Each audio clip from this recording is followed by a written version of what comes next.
మరియు పరిసర ప్రాంత ప్రజలకు గొప్ప శుభవార్త.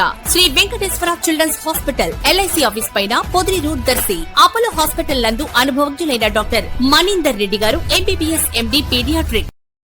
ఇటీవల కురిసిన తుఫాన్ వర్షాలకు అలాగే మరికొన్ని పరిస్థితుల వలన దర్శిలోని పలు చోట్ల ఆర్ఎండ్బి రోడ్లపై గుంటలు ఏర్పడటంతో వాహనదారులు రోడ్లపై రాకపోకలు సాగిస్తున్నప్పుడు ఇబ్బంది పడుతున్న పరిస్థితులు ఉంటున్నాయి.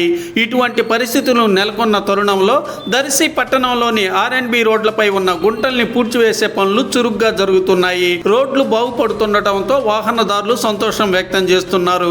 దర్శి నియోజకవర్గ TDP incharge doctor Gottipati Lakshmi కృషితోనే ప్రస్తుతం ఈ రోడ్లకు రిపేర్ పనులు జరుగుతున్నట్లుగా పార్టీ శ్రేణులు అనుకోవటం వినిపిస్తుంది.